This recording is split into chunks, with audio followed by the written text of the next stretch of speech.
Está começando mais um programa Pauta Saúde e o tema de hoje é a dengue, já que o Brasil está vivendo uma epidemia em várias regiões do país. Segundo o Ministério da Saúde, mais de 500 mil de casos já foram registrados do mês de janeiro até agora e 90 mortes pela doença já foram confirmadas. O número é 300% maior do que o registrado no mesmo período do ano passado. A boa notícia é que a vacina contra a dengue começou a ser distribuída no Brasil. E aqui em Feira de Santana, mais de 17 mil doses serão aplicadas. Para falar sobre esse assunto e também trazer mais detalhes sobre a dengue, a gente conversa agora com a doutora Melissa Falcão, ela que é médica infectologista. Obrigada, doutora, por ter aceitado mais uma vez o nosso convite para falar de um assunto tão importante, né? Sim, é um assunto de extrema importância, principalmente porque a condução e o diagnóstico correto dessa doença é o que salva vidas. Então, nós precisamos informar tanto a população como o profissional de saúde dos sintomas e de quando reconhecer que a dengue está agravando para que possa ser tomado os cuidados corretos, que são muito simples, estão aí disponíveis para quem possa ver no manual de dengue do Ministério da Saúde, que foi disponibilizado recentemente, foi republicado, atualizado, e está muito bom para que todos possam ler e seguir corretamente a condução. Doutora, nós temos no Brasil 90 mortes confirmadas, mas mais de 300 em investigação. Essas mortes, então, seriam evitáveis se esse diagnóstico tivesse sido feito de forma mais rápida, por exemplo? Sim, grande parte das mortes por dengue são evitáveis. O que é que se precisa para salvar uma vida de dengue? Líquido, fluidoterapia, soro nos casos que tiverem qualquer sinal de alarme. A gente vai falar aí ao longo da entrevista de quais são esses sinais de alarme, que quando detectados a pessoa precisa ficar internada e tomar soro na veia, mas caso isso ainda não tenha acontecido, o que precisa é de líquido, água de coco, suco, líquidos em gerais, um tratamento tão barato, simples e eficaz. Doutora, quais seriam então esses sinais, né, que a gente tem que ficar em alerta em relação aos sintomas da dengue, quando já está um caso mais grave?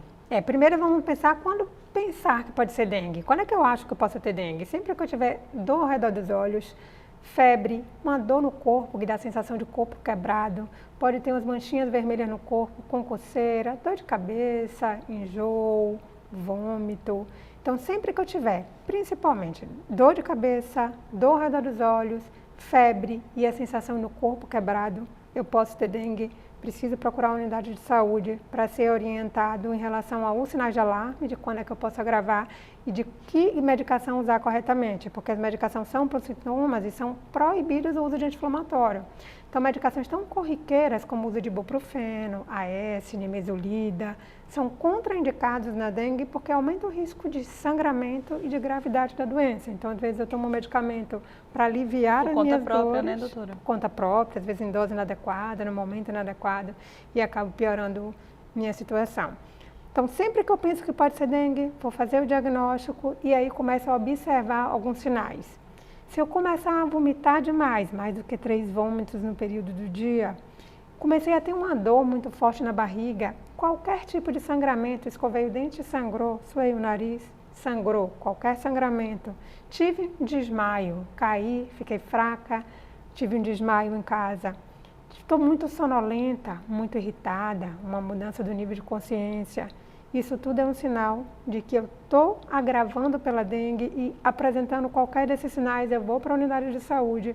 Se lá, além desses sinais, eles vão fazer um hemograma obrigatoriamente, nesses casos, que vai dizer se eu estou com sangue concentrado, que é uma outra maneira de mostrar que é uma gravidade, e o tamanho do meu fígado. Se meu fígado estiver grande, também é uma outra evidência de gravidade. Então, esses sinais que eu acabei de citar, precisam ser informados pelo profissional de saúde para o paciente, para que ele vá para casa, caso não apresente, e, acontecendo qualquer um deles, volte imediatamente para a unidade de saúde para ser internado e tomar soro na veia por pelo menos 48 horas. Se isso for seguido corretamente, a gente consegue salvar praticamente todas as vidas que forem acometidas pela dengue. Doutora, os casos mais graves de dengue estão associados a pessoas que têm comorbidades ou não necessariamente? Sim, os fatores de risco para dengue são os idosos. Quem mais morre no país pela dengue continua sendo os idosos, acima de 65 anos principalmente. Crianças pequenas, grávidas e presença de qualquer comorbidade descompensada, pacientes cardíacos, renais, asma, problema pulmonar, qualquer doença associada não controlada. Doutora, a vacina começou a ser distribuída no Brasil, né? Aqui em Feira de Santana recebemos algumas doses, mas por que começar pelas crianças, né? Já que os idosos, por exemplo, fazem parte do grupo de risco? Isso é uma determinação em bula, só é liberado o uso da vacina Qdenga, que é do laboratório Takeda, para pessoas entre 4 anos e 60 anos. Existem estudos em andamento para esse público acima de 60 anos, mas que ainda não está finalizado. Então, por conta disso, essa faixa etária que seria prioritária, que são os pacientes que mais morrem por dengue, não pode ser priorizada nesse momento. Então, foi visto qual o segundo grupo que mais agrava interna pela dengue. São exatamente os adolescentes, esse grupo de 10 a 14 anos. Por isso, eles foram priorizados nessa etapa inicial de vacinação. E a eficácia, doutora, dessa vacina, ela já foi comprovada, ela já existia, né? As pessoas podiam tomar pagando, agora ela está sendo distribuída pelo SUS, então realmente é algo que funciona, né? Sim, a vacina foi liberada pela Anvisa no ano passado, começou a ser liberada para essa faixa etária de 4 a 60 anos na rede privada. Tem um custo relativamente elevado, que estava variando entre 350 e 500 reais, são 2 doses, então não era todo mundo que podia ter acesso, né, a essa vacina por conta do valor. E agora, começou com os adolescentes, vai acabar liberando para a população dentro dessa faixa de acordo com a disponibilidade do governo. Não é uma vacina nova, que foi criada de uma hora para outra, então é uma vacina que já existe há muito tempo. É uma vacina que seguiu muitos passos de estudo até ser aprovada e liberada. Então não é uma vacina experimental, não há nenhum motivo para questionamento e de se pensar, será que ela funciona? Será que não funciona? Não é um teste, né, doutora? Não é um teste. Né? E ela realmente foi muito trabalhada. Então, ela funciona muito bem para os tipos principais de dengue que circulam no nosso país. Nós temos 4 tipos de dengue: o dengue tipo 1, tipo 2, tipo 3 e tipo 4. Cada pessoa pode ter dengue até 4 vezes durante a vida. Eu tive a dengue tipo 1, por esse tipo, eu estou imune durante toda a minha vida, eu não pego mais por esse tipo, mas posso pegar pelo 2, pelo 3, pelo 4. Então, até 4 vezes podemos ter dengue. A que circula mais no país é o tipo 1 e o tipo 2. E é essa a qual a vacina pega com segurança quase 90% dos pacientes. O tipo 3 e o tipo 4, a proteção não é tão boa, mas nosso maior problema no momento é o tipo 1 e 2, que a vacina cobre muito bem. Doutora, quanto tempo depois da vacina a proteção se inicia e qual é a importância, né, de concluir a vacinação? Sem a segunda dose, ela não tem eficácia, é isso? A eficácia de qualquer vacina começa cerca de 2 semanas após a aplicação. Então, após a primeira dose, 2 semanas depois, já existe um certo grau de proteção, mas não é a proteção completa que a vacina oferece. Então, para eu ter essa proteção de cerca de 90% e alcançar o potencial máximo da vacina, eu preciso utilizar as 2 doses que são aplicadas com intervalo de 3 meses entre elas. As pessoas que já tiveram dengue, portanto, elas podem tomar? Sim, as pessoas que já tiveram dengue podem tomar, mas se eu tive uma dengue hoje, por exemplo, eu só posso tomar a vacina daqui a 6 meses. Então, é um período mínimo que se pede por segurança para um episódio recente de dengue. E após tomar a vacina, a pessoa fica protegida durante quanto tempo, doutora?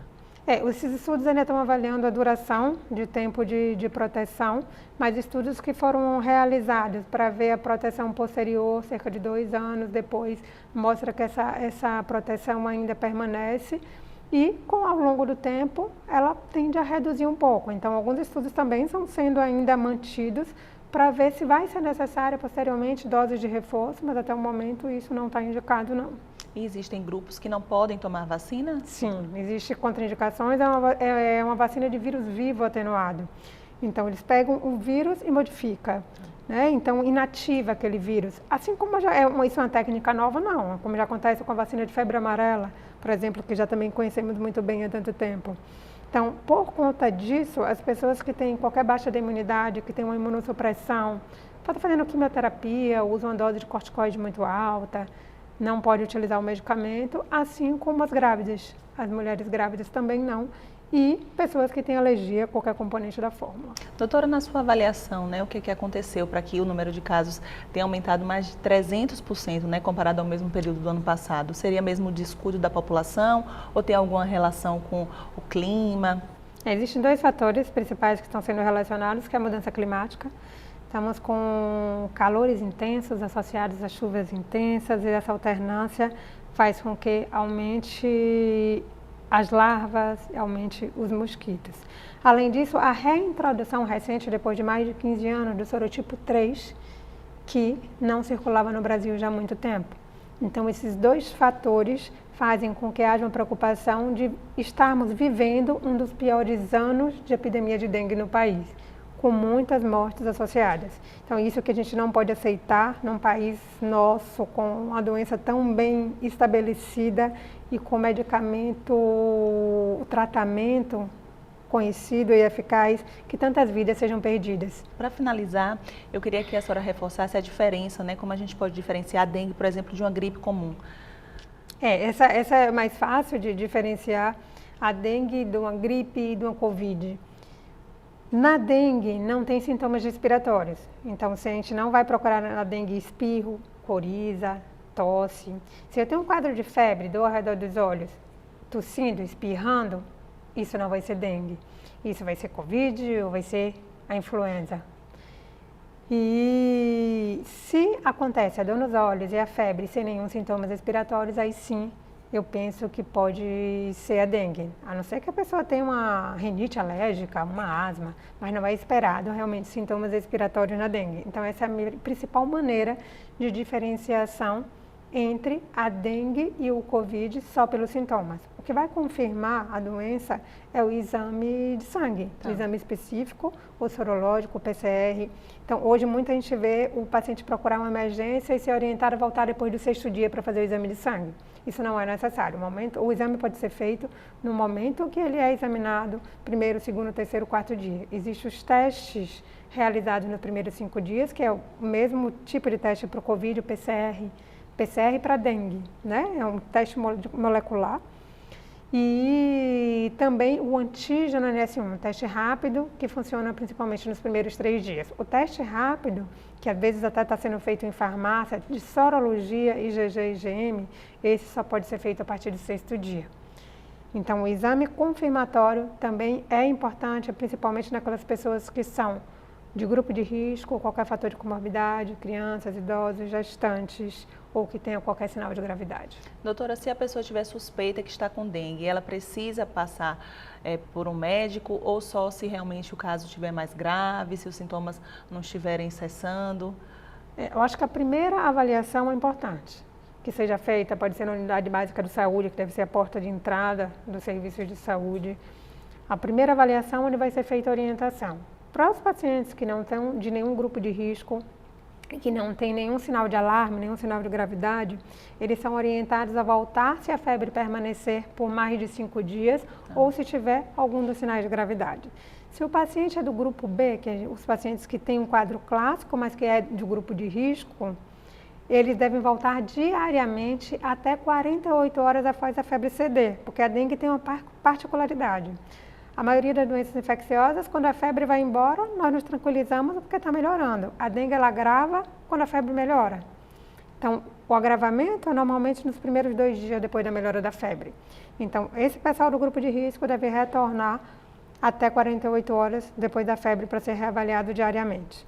E as pessoas que são do grupo C, que são as pessoas que têm qualquer evidência de gravidade, qualquer sinal de alarme, ficam internadas pelo período mínimo de 48 horas, sendo liberadas quando estiverem estáveis.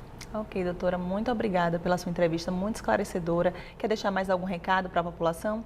Sim, quero que vocês se vacinem quando chegar o momento adequado disso, não só para dengue, mas atualizem o cartão de vacinação para todas as vacinas disponíveis pelo SUS, usem um repelente para se proteger e procurem o combate do mosquito dentro das nossas próprias casas. O inimigo mora lá e às vezes a gente permite que isso aconteça. Então depende também não só da gente cobrar dos poderes públicos, mas da gente ter noção de que somos partes importantes desse combate e participar ativamente. Nós conversamos agora com a doutora Melissa Falcão, ela que é infectologista. Nós vamos para o intervalo e daqui a pouco a gente volta, continua falando sobre dengue e a nossa entrevistada vai ser a coordenadora de endemias aqui de Feira de Santana para falar para vocês quais ações estão sendo realizadas pela Vigilância Epidemiológica aqui de Feira de Santana.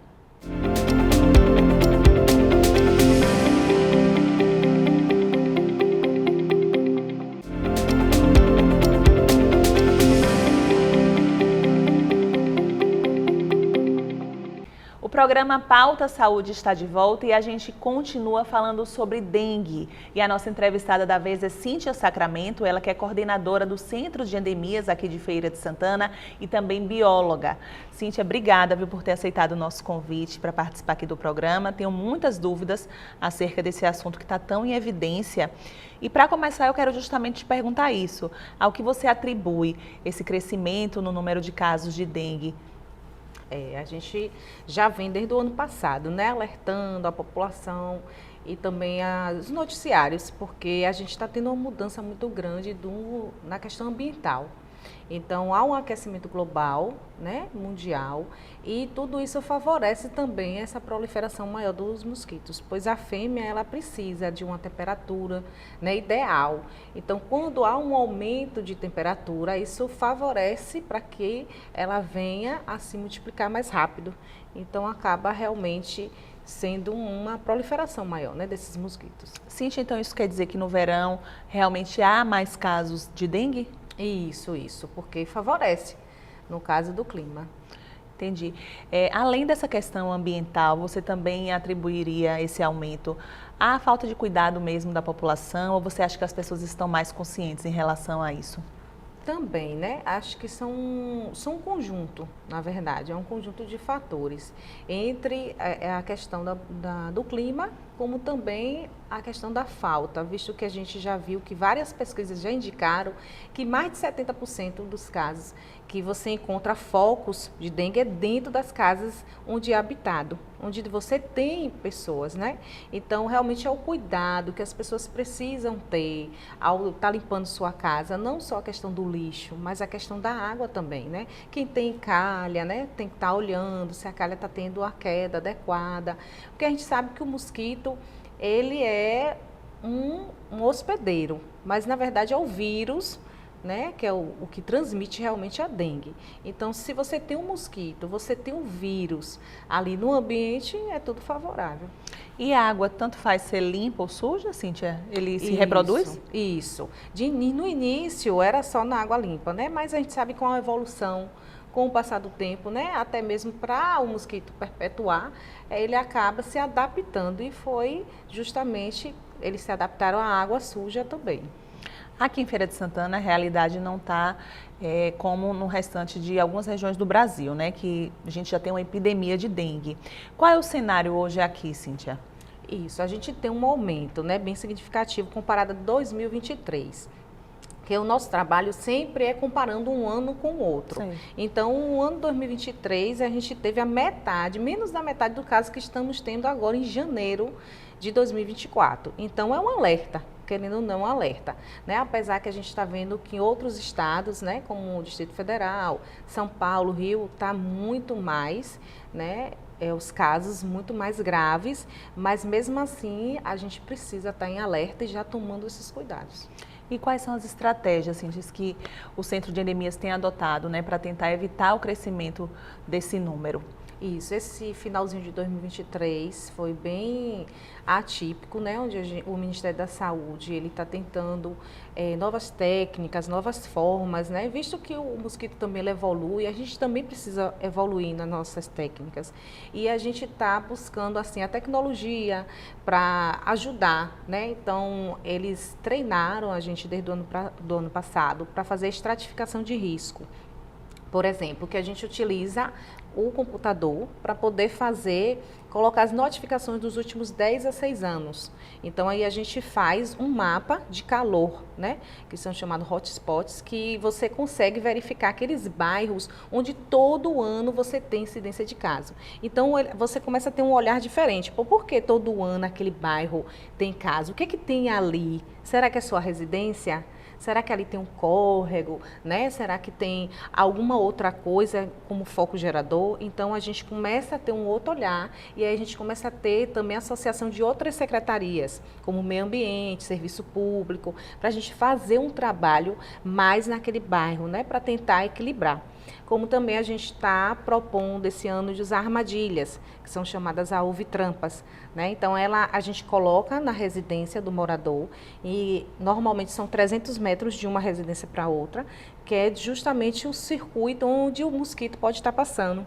E aí a fêmea, ela vai colocar os ovos dela nessa palheta, que a gente bota um atrativo na água para ela ser atraída, né? E aí ela coloca os ovos. Então, depois de um tempo, a gente leva para o laboratório, faz a contagem desses ovos, que ele só é visto a olho, a microscópio, né? Não é a olho nu, na lupa.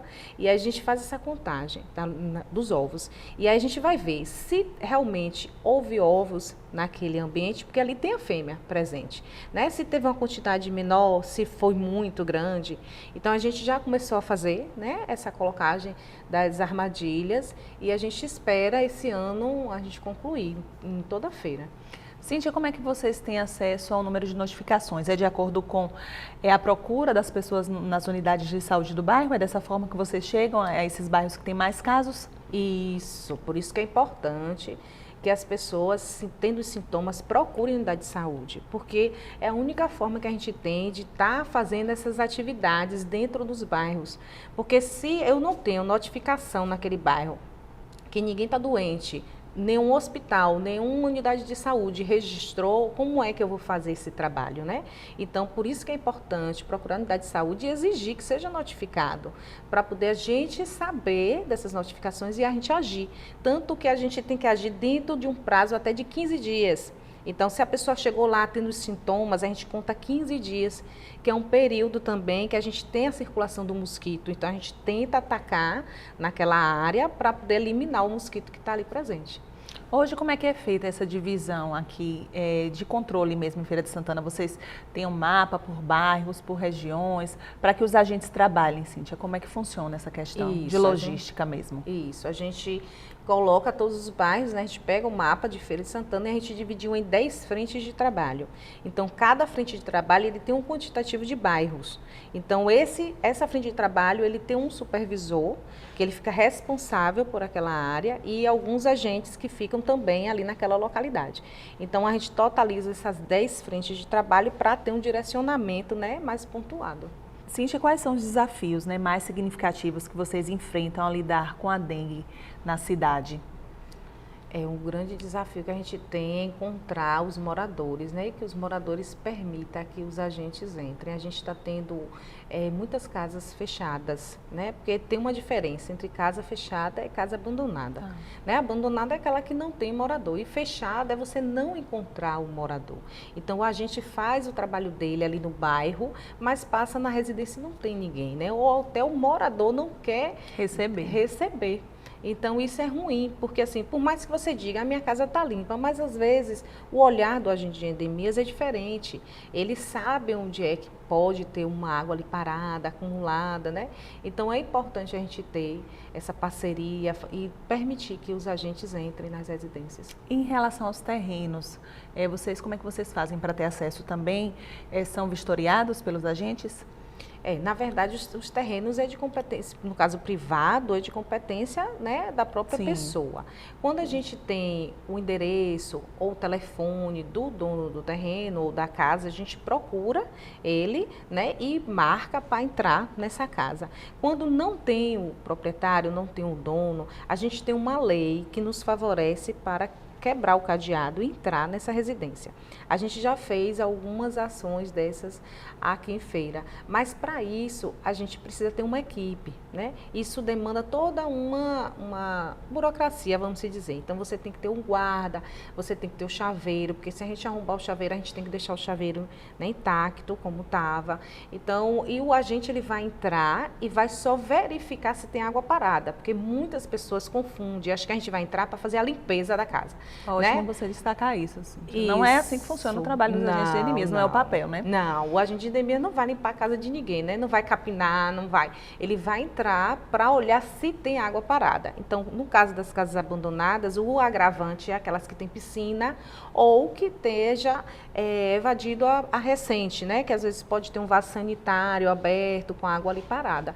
Mas fora isso, o mato em si, ou se tiver levado pelo vento, um vasilhame, né? parado, aí o agente ele vai para fazer o tratamento ou a eliminação do vasilhame ou algo que estiver ali dando o acúmulo de água. Cíntia, como é que a comunidade ela pode colaborar, né, efetivamente no combate à dengue? Isso aí é bem importante, né? É bom a gente, pelo menos uma vez na semana, fazer aquela limpeza, dar uma olhada, né? Agora que a gente está tendo essas chuvas, né, de verão, olhar se realmente teve algum vazamento, se tem algum objeto, né, quem tem quintal, que esteja exposto no ambiente. Se tiver, retire, lave. Quem tem pet, faça a limpeza adequada, né, que diária dos vasilhames, pois a fêmea ela está aí realmente propícia a encontrar esses locais para colocar os ovos. E só o trabalho dos agentes de endemias não dá conta, né? É preciso a colaboração da população mesmo, né, Cíntia? Isso, porque os agentes de endemias, eles, como a cidade é grande, eles fazem a visita em média de 3 meses a cada residência, né, ou mais. Então, esse período, você tem um ciclo. Tem vários ciclos do mosquito, então por isso que é importante o agente de endemias, se chegou em sua casa, acompanhe ele, vá acompanhando, ele vai te dando as dicas, olhe isso, e depois você mesmo vai fazendo na sua casa nos outros dias, né, para poder a gente realmente deixar tudo limpinho e evitar que esse mosquito prolifere. Cíntia, além desses cuidados, né, com a casa, é preciso fazer outros alertas para a população mesmo, para evitar que tenha dengue, não é isso? O exemplo do uso do repelente. Isso é muito importante, porque a gente sabe que em outros estados também está tendo, né, muito os casos. Então, caso vá viajar, sempre esteja o repelente na bolsa, utilize quando for para o trabalho, né, sim, principalmente nas partes mais baixas, utilizar o repelente para que não venha a ser picado, né? Uma dúvida, Cíntia, todo mosquito Aedes aegypti, ele tem o vírus ou não necessariamente? Não, o mosquito, ele é um inseto, né? Ele não tem o vírus, só que o vírus, ele utiliza o mosquito como um hospedeiro. Porque às vezes a gente encontra um mosquito com a patinha e acha que ele tem um vírus, não é assim, né? Não, e ainda é bom até você tocar nesse assunto, porque assim, você tem o macho e você tem a fêmea. O macho, ele não transmite. Ele não pega o vírus, né? O macho, ele se alimenta de seiva, de planta e fica ali arrodeando para pegar a fêmea, né? Ter acasalamento com a fêmea. No caso, a fêmea é que se contamina. Ela passa a ser uma hospedeira do vírus. Então, no momento que ela faz o repasto, que ela precisa do sangue para amadurecer os ovos, ela acaba transmitindo o vírus para a pessoa. Então, somente a fêmea que pica. Cíntia, quero te agradecer pela sua participação mais uma vez aqui no programa Pauta Saúde, sempre disponível e muito esclarecedoras as informações que você trouxe para a população. Que bom, eu que agradeço. O programa Pauta Saúde fica por aqui, mas semana que vem a gente está de volta com um novo tema para vocês.